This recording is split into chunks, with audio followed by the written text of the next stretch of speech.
la concurrencia y las ganas que han puesto en para llevar adelante, para ayudarnos a organizar, y también ahora a la hora de llevarlo adelante este primer debate de un ciclo que esperemos que sea bastante largo, con muchos debates, que la juventud del Partido Nacional encara, de cara a fomentar todo lo que es el intercambio de opiniones, que todas las posturas de los jóvenes de nuestro partido puedan estar reflejadas, que tengan la posibilidad de hablarlo con autoridades partidarias, con dirigentes y por supuesto entre nosotros. En primer lugar, esto de rigor, una nota que envía el senador Jorge Larrañaga excusándose de que no puede participar por encontrarse en el interior, y yo sin más preámbulo quería darle la palabra primero al presidente del directorio del Partido Nacional, el compañero Luis Alberto Heber, que es uno de los impulsores de este ciclo de debates, esta charla, y agradecerle una vez más la presencia de ustedes, y luego sí ya vamos a empezar con los expositores. El tema ya lo saben, ya lo conocen, pero quisiera que el presidente también haga uso de la palabra. Gracias, Federico. Yo poca cosa, simplemente vengo como espectador. A mí me interesa escucharlos, escuchar a los diputados, escucharlos a ustedes fundamentalmente, ver qué es lo que nos tienen que decir. Yo creo que el Partido Nacional tiene que tener más ámbitos de discusión.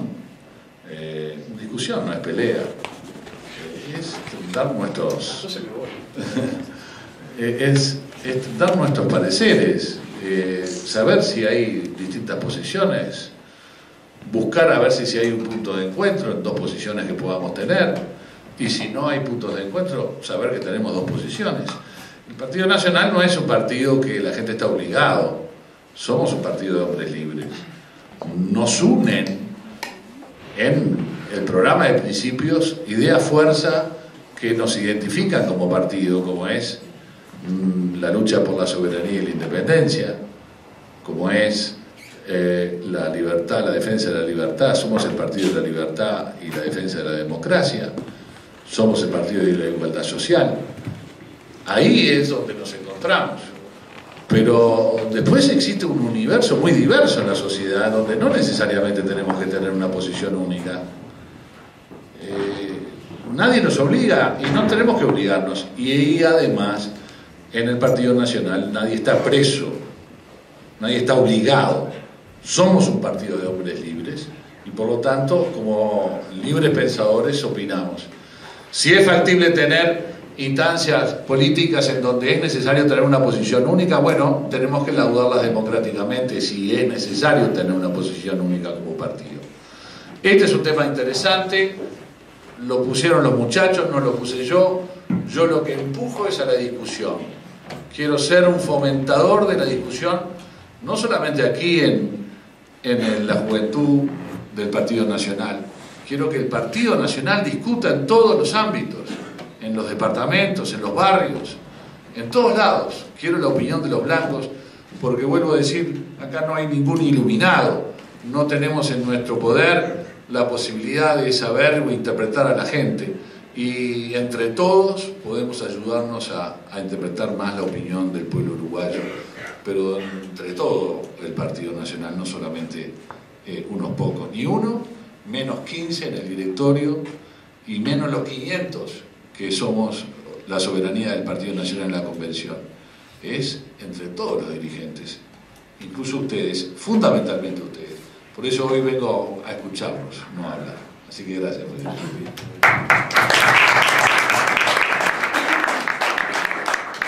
Bueno, vamos a arrancar directamente con el tema a debatir o intercambiar opiniones. Agradecer la presencia del diputado Luis Lacalle Pou y el diputado Javier García, que van a ser los expositores primarios, digamos, porque después esperamos contar con la participación de todos ustedes. Así que bueno, le damos la palabra, no sé si arrancamos por... Tiramos monedita. Presidente Lacalle. Vamos a tirar monedita. Dale. Bueno. ¿Qué? Eso yo no toqué más. Sí. No, yo tampoco, pero era pasando. No, la verdad que por parte me parece que lo importante es poder escucharnos entre todos que exponer Yo igual que Pete, yo quiero agradecerle mucho a Luis Alberto Heber a Luis Alberto Heber la iniciativa que ha llevado en estos escasos 2 meses, ¿no? 2 meses en la presidencia del directorio. Creo que ha sido bien rica y sobre todo en este tipo de instancias donde son bien abiertas, ¿no?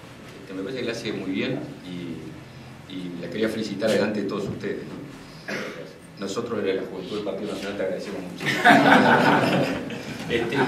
Y agradecerle también al otro Luis Alberto, a Luis, la posibilidad de poder estar intercambiando ideas con todos, ¿no?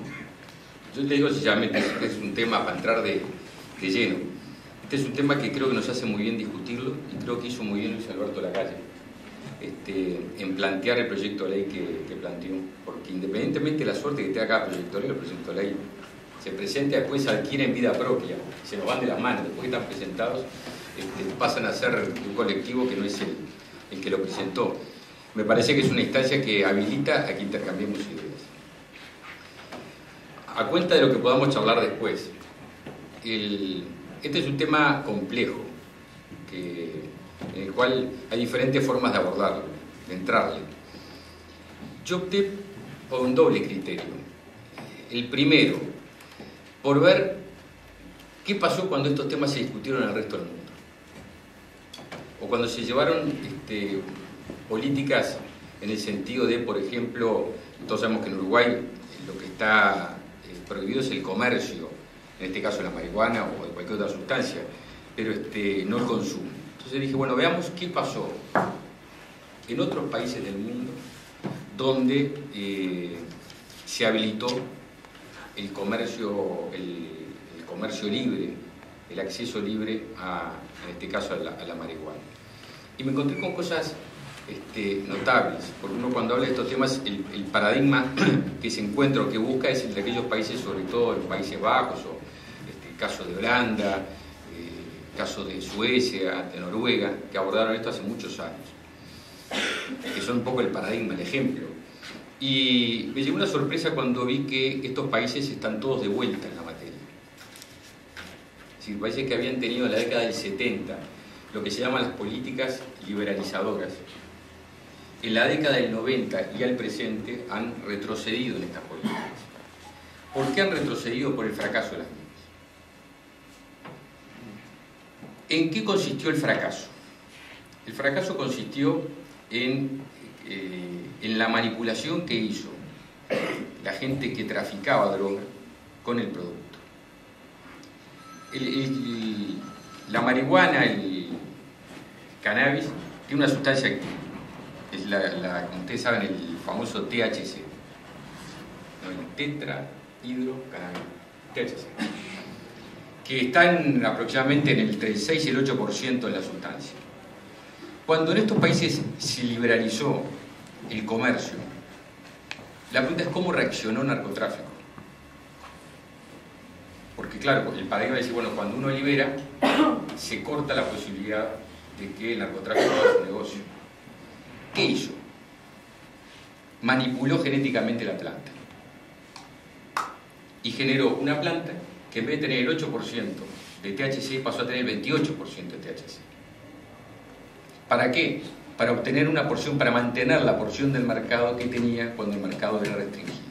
Es decir, como se liberalizó, yo tengo que quedarme con esa porción del mercado. ¿Qué tengo que hacer? Conquistarlo de vuelta. ¿Qué hago para conquistarlo? Manipulo genéticamente la planta para que ese mercado siga queriendo el producto que yo vendo. Y la segunda consecuencia que tuvo fue, y sobre todo esto pasó en Suecia, la segunda consecuencia que tuvo fue el aumento importantísimo en los niveles de acceso a la sustancia y por lo tanto, sobre todo en los sectores más jóvenes. Cuando digo sectores más jóvenes digo adolescentes, ¿no? 13, 15, 16 años, a la sustancia. Naciones Unidas estudió bastante esto, porque me parece que, sobre todo con estas cosas que no innovamos, que como decía hay experiencias en el resto del mundo, Naciones Unidas también las estudió. Traje algunas cositas porque me gusta documentado. Esto se lo decía hace unos meses atrás a este muchacho Costa, que fue prosecretario de la presidencia de Jorge Valle, que presidía la Junta Nacional de Drogas, que fue el que firmó por Uruguay esta declaración, ¿no? Eso es lo que decía, o lo que dijo la Comité de Estupefacientes de Naciones Unidas. Considerando todos los antecedentes anteriormente expuestos, en la reciente reunión extraordinaria de la Comisión de Estupefacientes de Naciones Unidas, efectuada en Viena en abril de 2003, los 60 países participantes acordaron en forma unánime apoyar la estrategia mundial actual en políticas de prevención, tratamiento y control de drogas. Y le pido atención a esta frase. En este encuentro se revisó en forma particular el tema de la legalización desde un punto de vista científico y político, concluyéndose que no hay antecedentes válidos en ningún área de estudio en el mundo para apoyar una estrategia en tal sentido, haciéndose expresa referencia a la situación de la marihuana. Es decir, como todos sabemos, un organismo que nuclea a países de signo ideológico bien diverso, formas de pensar, que llega a esa conclusión. Y después para fundamentar un poco lo que le decía con respecto al tema de Holanda, hay un notable artículo que después, si quieren, yo les proporciono copia. Yo la tengo bastante usada, lo podrán ver. El artículo salió en Voces del Frente, en aquel momento era Voces del Frente, ahora es Voces, ¿no? En julio del 2007, que se llama El mito de Holanda. Y es una entrevista a el coordinador de política de droga del Ministerio de Salud Pública holandés, Marcel de Koch, que finaliza diciendo, la primera, le pregunta, ¿no? Según los datos oficiales, los efectos dañinos por consumo de cannabis son muy inferiores a los del alcohol. ¿Por qué no admitir su legalización? Le pregunta el periodista. Y contesta este hombre, la primera razón es que estamos en contra del consumo de marihuana. No es una sustancia inocua, es adictiva, es mala para los pulmones y si una persona tiene vulnerabilidad para desórdenes psicóticos puede funcionar como disparador, punto. Pensamos, que esto es lo que quería subrayar, pensamos que para enviar un mensaje claro de desaliento al consumo de cannabis no se puede favorecer la legalización. Parece que esto tiene el valor de quien pasó por ese camino. Porque otro sería el cantar, quizás si no hubiera estrategias en el sentido de transitar este camino que estamos meditando, reflexionando ahora. Pero si se pasó por ello, creo que la obligación de quienes tenemos algún tipo de responsabilidad en el nivel de decisión es ver qué pasó en otros lados. ¿En qué se sustancia? Yo voy a ser bien corto, porque me parece que es bueno después preguntar, ¿no? ¿En qué se sustancia la política de legalización del comercio, ¿no? Básicamente en una política que se llama reducción del daño. ¿En qué consiste la reducción del daño? Lo que ustedes bien saben, en cambiar una sustancia por otra. Supuestamente, y pongo entre comillas supuestamente y lo subrayo, supuestamente una sustancia más beneficiosa para evitar el acceso a una más perjudicial. Facilito el acceso a la marihuana para evitar el acceso a la pasta o a la que se les ocurra a ustedes, de la reducción del daño.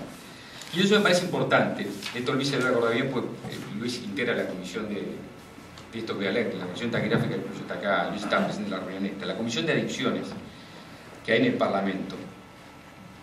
Hubo una participación muy importante de un psiquiatra, que aparte es correligionario, pero no lo dice acá, yo digo porque lo conozco del chico, que es el doctor Guillermo Castro, que es es psiquiatra que se ha dedicado mucho al trabajo de esto, es el jefe de psiquiatría creo que del británico, y se ha dedicado mucho al tema de las adicciones. Que dice cosas bien interesantes que yo quería compartir, ¿no? Esto fue el año pasado, ¿no? Dice, los porcentajes, señor Castro, los porcentajes de reducción del daño pasando consumidores de cocaína a la marihuana dan cuenta que el 90% de los que van a la marihuana vuelven a la cocaína. O sea que plantear la reducción del daño como política no tiene mucho sentido. Y agrega, inclusive es hasta una falacia biológica hablar de reducción del daño, que es la teoría que sedimenta, fundamenta esta política que estamos analizando. Si a mí me apetece la marihuana, que es esto bien científico, pero me parece que es bien interesante, si a mí me apetece la marihuana, jamás me va a apetecer otro tipo de drogas. Porque a través de la marihuana busco ciertas sensaciones que obedecen a receptores que tengo en el cerebro. Si a un consumidor de cocaína le decimos que no consuma más cocaína, pero para poder subsanar su adicción lo pasamos a marihuana porque suponemos, agregarle entrecomillado, entre comillas, que es menos dañina, es una falsedad biológica, porque no tiene receptores adaptados para poder recepcionar la marihuana. Esta actúa en sistemas, y acá dice una cosa extracientífica, GABAérgicos y no dopaminérgicos. Es una explicación biológica compleja, agrega él, y me parece que sí. Pero en definitiva, quien consume una sustancia tiene apetencia por esa sustancia y no se la cambia por otra.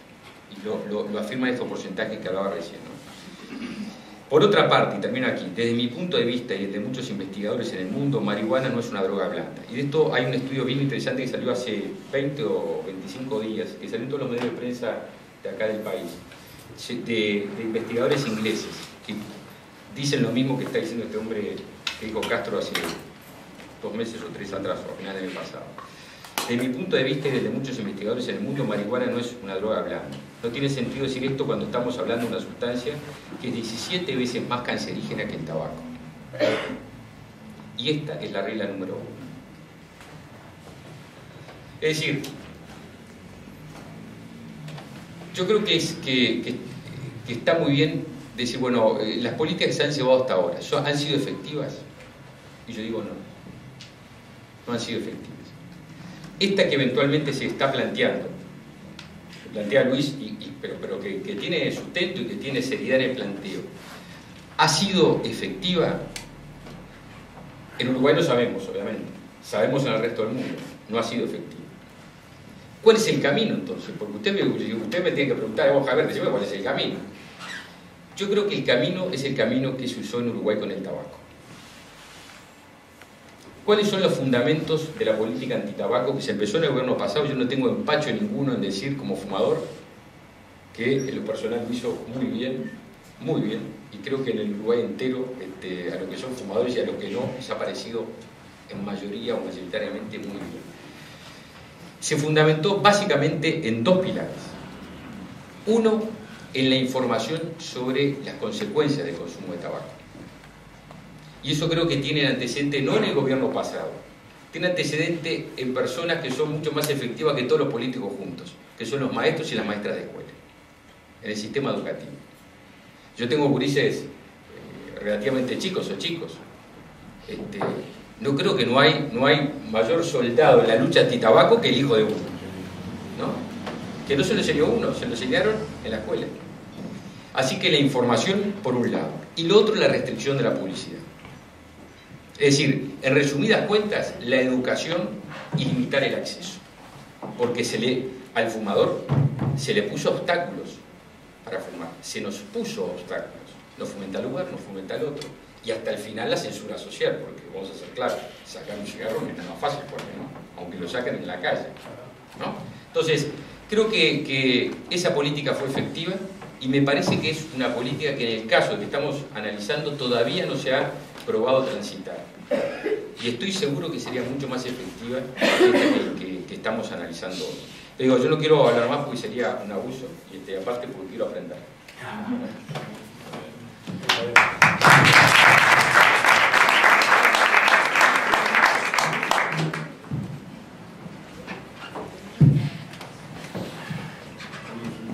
¿Estás grabando o algo? No, el micrófono. ¿Se escucha sin micrófono, no? ¿Se escucha bien?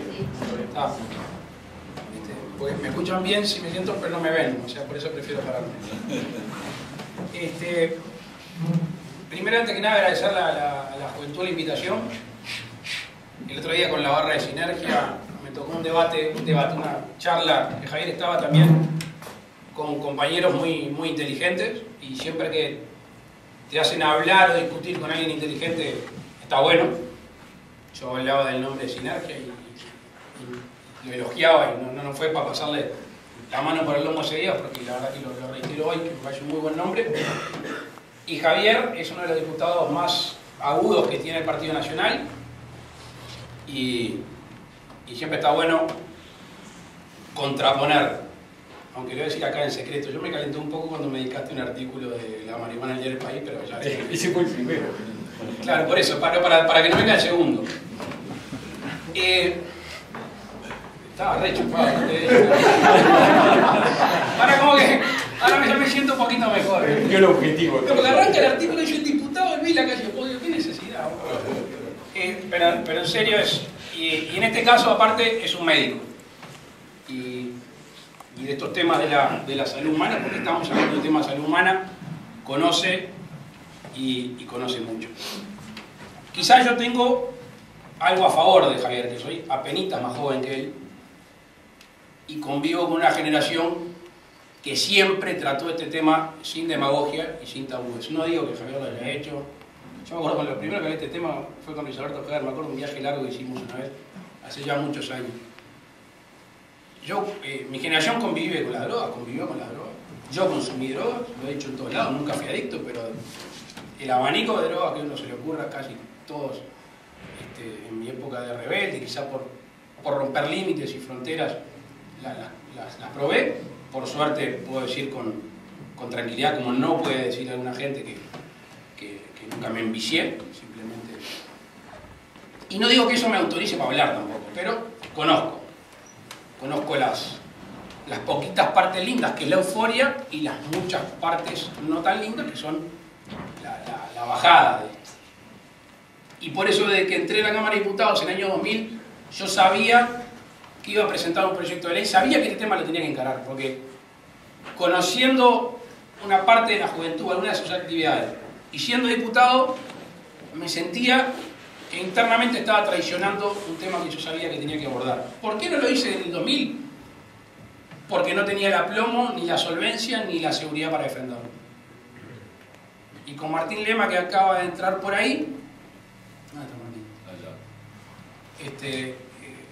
escribimos, nos llevamos mucho tiempo, estuvimos redactando un proyecto de ley conocido como legalización de la marihuana, después el que escarba un poquito más como el que permite el autocultivo, y si te mirás el nombre, se llama medidas contra el narcotráfico, que por supuesto el nombre pretende ser un gancho, pero también tiene su que ver. Voy a analizar esto desde la ley, porque somos diputados, somos legisladores, tenemos que generar un ordenamiento jurídico, modificar un ordenamiento jurídico y nada más y nada menos que hacerlo cumplir. Y para hacer cumplir un ordenamiento jurídico tiene que ser coherente. Y no sé quién, pero en la ley de estupefacientes, el que la terminó de hacer no fue coherente. Artículo 31 de la ley de estupefacientes es el que permite o autoriza o genera legal el consumo de drogas, entre ellos la marihuana.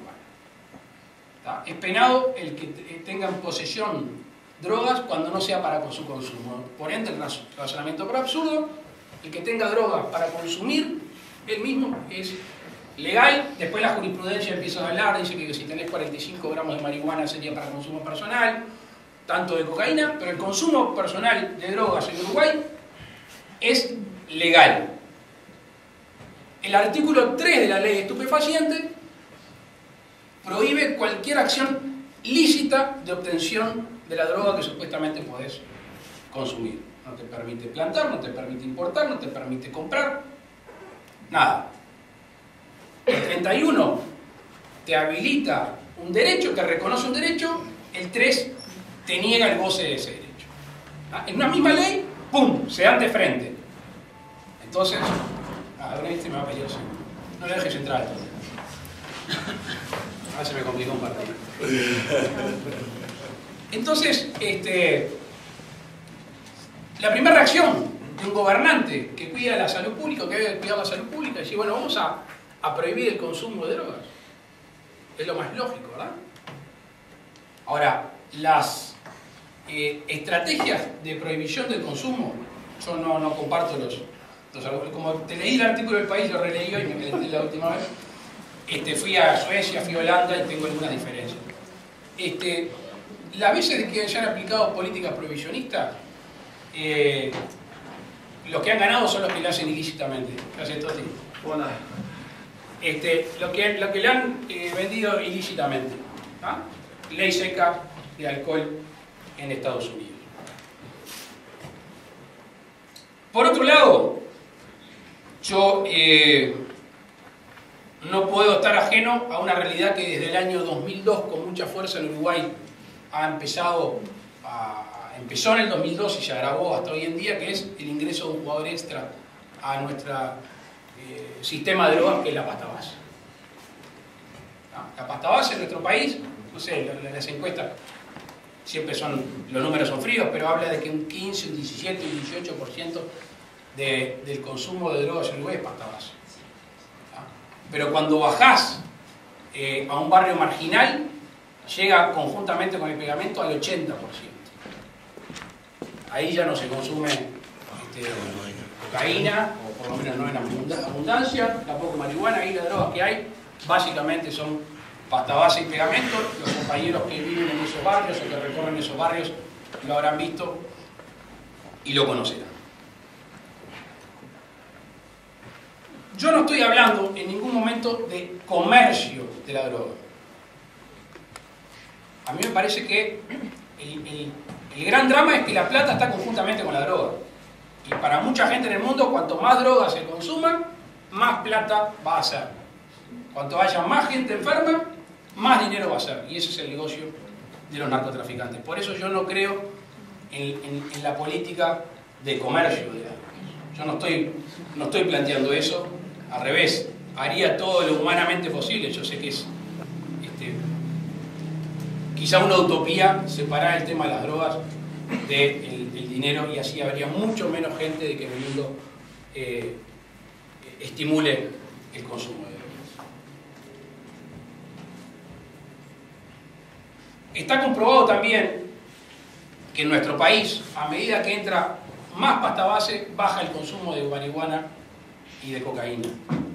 Y cuando ingresa más marihuana a nuestro país, baja sensiblemente el consumo de pasta base y cocaína. No estoy diciendo que se cambie una droga por otro, simplemente es una estadística que no podemos estar ajenos.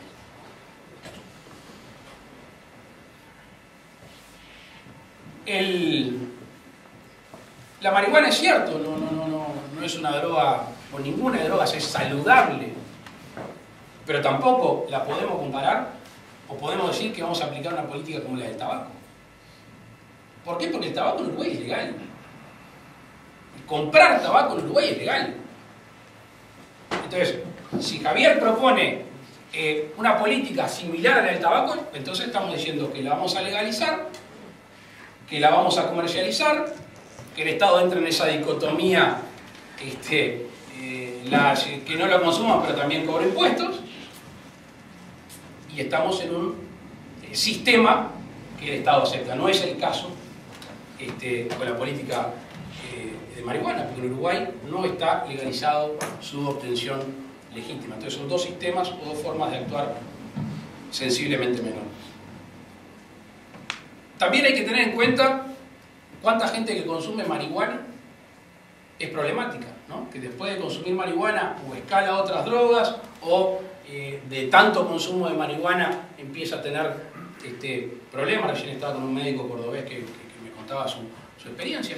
No llega a 10 de cada 100 fumadores de marihuana que tienen problemas. Y cuando vamos a drogas como la cocaína y la pasta base, supera el 50%. Entonces aquí no se trata de tener una política pro droga. Yo creo que el Estado tiene que tener una política de información, tiene que tener una política de asistencia a la gente que está adicta. En nuestro país, lamentablemente, se habla mucho y se hace gárgaras con el tema de las clínicas, se hace gárgaras con el tema de los centros de atención, pero cuando llega el momento de darle dinero, Javier y yo firmamos un artículo en este presupuesto, que no era mucho, era 20 millones de pesos, menos $1 millón. Es lo mismo que se patinan en asesores. En el mismo presupuesto hay un artículo que le daba $13.000 por mes a cada ministro, 13 por 13 por 12. O sea que estamos en el mismo dinero. Y no se le permitió a las clínicas que atienden adictos tener algún tipo de asistencia económica. Le puedo ahorrar, pero un tratamiento ambulatorio oscila en los 18.000 pesos. $300 por mes. Sí, está. Y una internación, que mucha gente necesita una internación, está arriba de los 35.000 pesos. Yo pregunto, ¿qué familia común uruguaya tiene ese dinero para atender al chiquilín? Y lo va a tratar de conseguir, porque es el chiquilín de él y porque es el hijo de él y se va a endeudar. Pero no hay asistencia en ese tipo. Y esa política no se está llevando adelante. Yo decía que hay que mantenerlo lejos del comercio. Desde que el hombre camina sobre la tierra, siempre ha buscado alguna forma de abstraerse. siempre ha buscado una forma de abstraerse. Será con el alcohol, cuando existían los chamanes que hacían alguna pócima, siempre ha buscado una forma de abstraerse. Y en el mundo moderno hay distintas, algunas más nocivas que otras.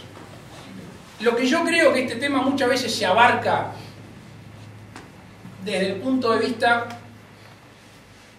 del enfermo de drogas, el que es enfermo o el que está rumbo a ser enfermo por las drogas. ¿Tá? Y yo siempre hago una pregunta, que es si alguno tiene un amigo que probó marihuana. Yo no pido que me la contesten, pero estoy seguro que la gran mayoría de ustedes tienen amigos o que probó o que fuma marihuana. Y tampoco quiero hacer la otra pregunta, es ¿quién de ustedes probó o fuma marihuana? Porque no me corresponde a mí. Y yo quiero que piensen de esos amigos que probaron o que fumaron marihuana, ¿cuántos de ellos son gente que o que no labura, o que le hace daño a la sociedad, o que está enfermo, o que no estudia más? Entonces, yo he recorrido clínicas de atención, he recorrido lugares y me he comido cada relajada regular. ¿Por qué? Porque vas a donde está la enfermedad, donde está la parte dura de esa, el que convive diariamente. ¿Cómo se llama el padre de Renacer, Toti? Fabián, Gustavo. Ahí me agarró el padre de Renacer y realmente me hizo pasar un momento muy duro, muy complicado, porque él todos los días se levanta y se va a dormir tratando de recuperar chiquilines que son adictos a las drogas. Por ende, y esperando preguntas, críticas y ainda más, yo creo que el camino es el que optó por consumir, no lo pudimos convencer, se le dio valores, se le dio educación, se le dio deporte, igualmente por X conducta, por X forma de ser, como nos ha pasado a muchos, tendíamos a consumir alguna sustancia. Yo que elija la menos mala en principio, después se me dirá que si la fuma todos los días, bueno, como que tome whisky todos los días y a toda hora también te va a caer mal. Que consuma la sustancia menos dañina en principio, una droga que no te hace estar más violento, una droga que no te hace ser un ser antisocial, al revés, te diría que básicamente te aplaca y te deja más tranquilo. Reitero, no soy pro droga, pero no podemos seguir tapando el sol con un dedo. Y en el artículo de Javier hablaba... Casi pasicólogo. Por esto y otra cosa, pero... El artículo de Javier hablaba de que algunos presidentes de algunos países del mundo habían sugerido que la política llevada a cabo con respecto a la guerra al narcotráfico no había funcionado, que las políticas de criminalización del consumo y de la obtención de determinadas drogas habían fracasado, cosa que creo que estamos de acuerdo, y sugiere una comisión de presidentes y personalidades en la que está Paulo Coelho, Vargas Llosa, Fernando Enrique Cardoso, Ernesto Zedillo, el presidente de México, César Gaviria, expresidente de Colombia, sugieren la política de legalización o vehiculización rumbo a una droga no tan nociva como es la marihuana. Y Javier se preguntaba, todos ellos lo dijeron, ninguno lo hizo. Y es cierto, y eso a mí me calienta, porque ahora que son todos expresidentes que están en la tribuna, no se la juegan a hacerlo. Javier entiende que es porque no servía, yo entiendo porque no tuvieron lo que había que tener. Yo entiendo que ahora en la tribuna, como no se juegan los votos, como no se juegan cosas y como no dieron la cara y ya fueron todo lo que fueron, recién ahora se animan a decir lo que pensaban. Y como yo no quiero ser un ex diputado que pasó por la Cámara de Diputados y se fue a la casa y se quedó con la gana de plantearlo, es que aún a riesgo de tener bastantes machucones, hemos ingresado en este tema de la ley, que tiene otras cosas que se le voy a agregar solo para que lo sepan, que son 3 o 4. El primero, yo me caliento mucho cuando veo que un ex narcotraficante que lo agarran con 500 kilos de cocaína salió de la cárcel a los 2 años por buena conducta. Los delitos relativos al narcotráfico en nuestro país son escarcelables. ¿Tá? Y la máxima creo que son 12 años. Nosotros en nuestro proyecto de ley, creo que se me fue un poquito la mano, establecimos que puede llegar de una pena máxima como la del homicidio, 30 años, el que la financia, ¿no? Aquel que pone la teca, que pone la dura y que ni siquiera la vio ni la pasó, ese que pone, que vive de él, importa poco si es papa, cocaína, lo que sea, porque a él le importa el dinero, y esa pena que sea inescarcelable. Y después, bueno, creo que se nos fue un poco la mano y recibimos esa crítica en aquel que pasó una vez, y la verdad que no es el gran narcotraficante, porque ese también se le hicimos inescarcelable, capaz que haya que modificarlo. Después, de todos los bienes incautados al narcotráfico, hoy la ley dice que podrán dárselo a clínicas o a instituciones que traten adictos. Nosotros lo hacemos obligatorio. Lo incautado o el producido del incautado, si hay que rematar autos, rematar lo que sea, que vaya para clínicas de tratamiento de adictos. Establecemos la posibilidad de controles a aquellos que manejan, como hay para el que está alcoholizado, para aquellos que manejan bajo los efectos de la droga. Modificamos un decreto de ley de la dictadura. Hay un decreto de ley de la dictadura, pero que está vigente, que dice que el que agarran fumando un porro, por poner un caso, lo tienen que llevar detenido, lo tienen que conducir. Nosotros creemos en la internación compulsiva de aquel que es un peligro para la sociedad, aquel que está enfermo. Por eso propusimos también modificar el 121 y 122, no me acuerdo cuál de los dos, del Código del Niño, y me estoy olvidando de alguna norma más. En conclusión, porque Javier lo hizo corto y no quiero alejar a los consumidores de los narcotraficantes. Ir a una boca de droga no es moco de pavo. Yo cuando legislo sobre estas cosas, pienso que yo ya tengo hijos, tengo 3 hijos. Pienso eso, esta ley se va a aplicar para tus hijos. Mis hijos tienen, los más grandes 6, van a cumplir 7, el otro tiene 5 y pico. Este es el derecho que vos le vas a dejar a tus hijos. ¿Vos querés que un hijo tuyo consuma drogas? No, yo no quiero. ¿Querés que sea alcohólico? No, tampoco. ¿Hay chance que tu hijo consuma alguna droga? Sí, hay chance. Ojalá que no, pero hay chance. ¿Hay chance que tu hijo consuma alcohol? Sí, hay chance que tu hijo fume. Sí. Bueno, yo lo que quiero es que ese hijo mío esté lo más lejos posible de las situaciones complejas que traen el consumo de drogas. Reitero, espero que no consuman, pero si mañana me toque hasta... Yo nunca vi una planta de marihuana en mi vida, claro. ¿No? Consumí, pero nunca vi una planta de marihuana en mi vida, nunca vi una hoja.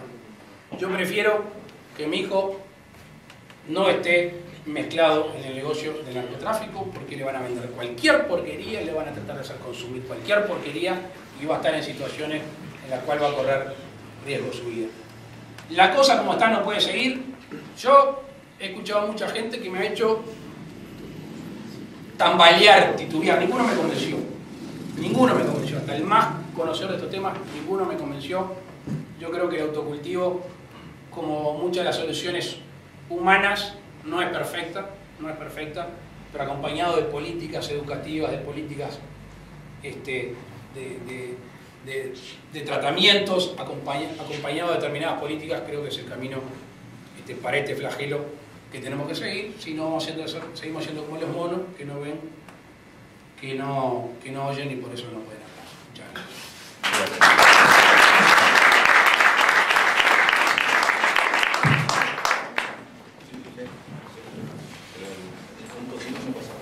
Una anotación muy pequeña. No, el artículo es más famoso ahora que cuando salió en el diario. Allá lo reparte, ahí con la fecha. Sí. No, pero alguna... A ver, breve notación. ¿Por qué yo hablo del comercio y lo asimilo al tema del autocultivo? Yo le decía a Luis la otra vez, a Luis Alberto acá. Porque inevitablemente lo que va a generar esto es un comercio negro secundario. ¿Por qué? Porque si se establece la posibilidad de que una persona se autocultive y eso sea legal, ¿quién demuestra que es para consumo personal o para venta del vecino?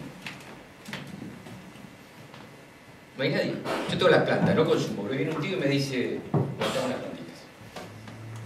Me arrienda mi maceta, por decirlo gráficamente, ¿no? Entonces, si viene, yo consumo, no, en verdad yo no consumo, en verdad estoy vendiendo. Lo que se genera es un mercado negro secundario, tan ilegal como el anterior. Tan ilegal como el anterior. Eso es inevitable, esto yo lo comentaba Luis el día mismo que presentó el proyecto de ley. No voy a contestar lo que me contestó Luis porque lo va a hacer él después, porque yo, bueno, no se puede legislar por la patología, digo, pero lo que pasa es que esa va a ser la patología, ¿no? Segundo, sí, similar al tabaco, ¿en qué dije yo? En dos fundamentos.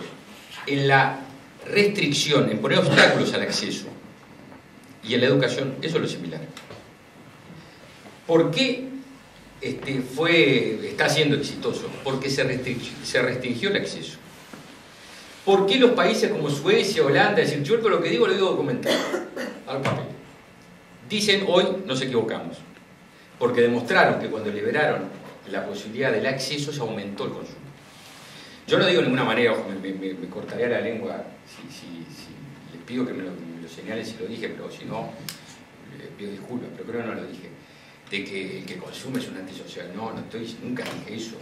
Yo estoy analizando desde el punto de vista de si hace bien o hace mal. Porque yo consumo, yo soy fumador, pero si no consumiera tabaco, también sé que el tabaco hace mal. No hace falta consumirlo para saber que hace mal. Entonces, yo creo que hay que analizarlo desde el punto de vista de la salud pública. Porque ahí hay una obligación constitucional en el Uruguay de analizarlo. Entonces, el comercio y la asimilación del autocultivo que se va a dar. Y lo último, vuelvo a hacer la pregunta. Creo que es necesario poner arriba de la mesa una experiencia válida en el mundo sobre este tema. Porque si no decimos, es decir, no fui yo el que hablé de Cedillo, de Gaviria y de Fernando Henrique. Lo decimos, Luis, en el mismo exposición de motivos del proyecto de ley. Si yo tomo los nombres de la exposición de motivos, es decir, es verdad, ahora Cedillo, Gaviria y este mozo Fernando Henrique dicen que esta es la línea. Entonces yo pregunté, ¿y por qué no lo hicieron cuando fueron presidentes? Yo creo que a Fernando Henrique no es que le falte fuerza, por decirlo sencillamente. Claro, porque después que se bajan de donde se decide, es muy fácil opinar de todo. El tema es hacerlo cuando uno tiene poder de decisión. Y no lo hicieron cuando tenían poder de decisión, porque no hay ninguna experiencia válida en el mundo que haya transitado este camino y haya dado resultados. Las experiencias que hay en el mundo de este camino son un fracaso. Entonces, creo que nosotros debemos adoptar esa experiencia para decir, esta es la realidad, no nos tapemos los ojos, es la realidad, pero esta calle no la tomemos, tomemos otra. Por eso yo planteo que los caminos son dos: educación, información y restricción para evitar la diseminación del consumo. No por antisocial, por favor, sino porque está demostrado que no hace bien. Si uno tuviera la posibilidad de analizar estas cosas con esta misma experiencia en otras áreas, las recorrería, pero la verdad que esta es la que tenemos adelante de la mesa. Y vuelvo a agradecer porque me hace esforzar Luis en contestar. Ahora replico. Y pasamos acá al... Sí, pero lo que pasa es que también capaz que nos vamos retroalimentando, ¿no? Sí, yo creo que contrariamente a la práctica mundial y sobre todo uruguaya, si hay un ordenamiento jurídico uruguayo complicado es porque el legislador uruguayo, entre el grupo que me incluyo, muchas veces observa la patología y allí va. Y hay una onda en hacerle caso a aquel que decía que el hombre es el lobo del hombre. Yo no creo que el hombre sea malo. Yo creo que el hombre es bueno. Hasta que por determinadas circunstancias algunos dejan de serlo.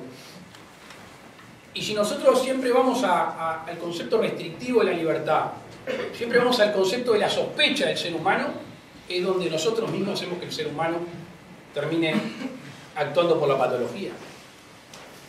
Y ahora no contesto tanto a Javier, pero el Frente Amplio presentó un proyecto de ley la semana pasada. Demoraron un poco, ¿no? Porque nosotros presentamos este proyecto de ley el miércoles 13 de noviembre a las 11:30 de la mañana del año 2010. Y les molestó muchísimo a la barra del Frente porque han hecho gárgaras con este tema durante años.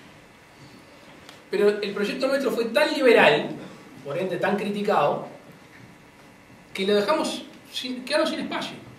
Entonces me llamaron, un trámite bastante feo, me llamaron que querían firmar un proyecto conmigo, pero que retire mi proyecto. Entonces, no. Aparte chicos jóvenes, ¿viste? El Frente y un señor que es del Partido Colorado.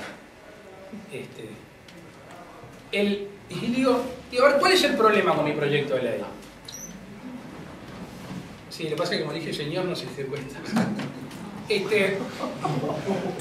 Él me dice, no, no está de acuerdo con esto, y bueno, lo cambiamos. Y esto no, eso está bien, y esto no, esto está bien, y esto está bien.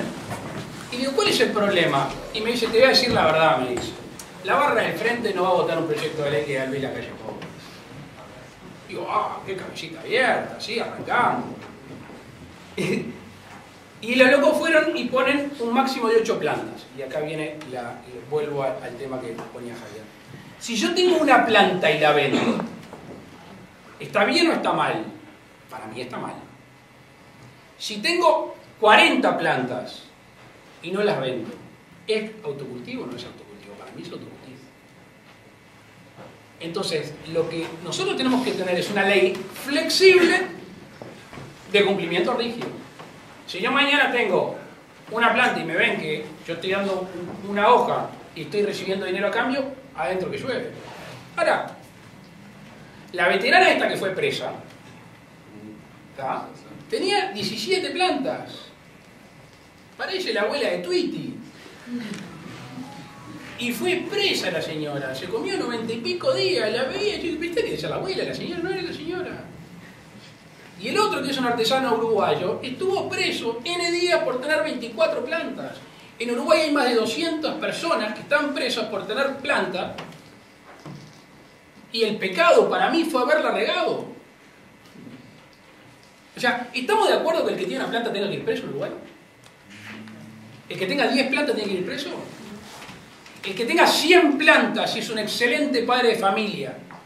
Labura, va a una ONG, va a la iglesia, va a los Boy Scouts, está en el club de fútbol. ¿Ese tipo tiene que estar preso en Uruguay? ¿Esa señora tiene que estar presa en Uruguay? Porque eso es lo que pasa hoy. Hoy si tenés una planta estás violentando la ley y tenés que ir preso.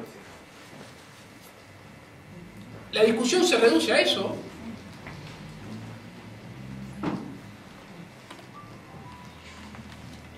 Es más, rompo mi proyecto de ley ahora.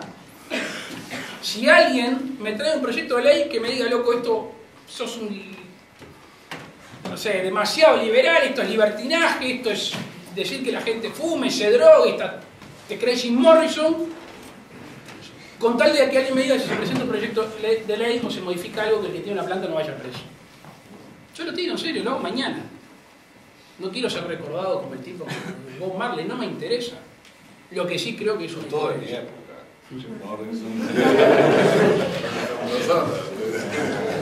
Yo pensé que tú te creías de mi época. Y está. Y entonces pasa por ahí, díganme qué hacer. Si no, seguimos como estamos. Yo no tengo problema. Me parece que vamos a ser responsables de seguir mirando para el costado con una situación que se está viviendo. Agradecemos la exposición, ellos están ahora para preguntas y también para el que quiera. Me van solicitando la palabra y yo los voy largando, así lo organizamos.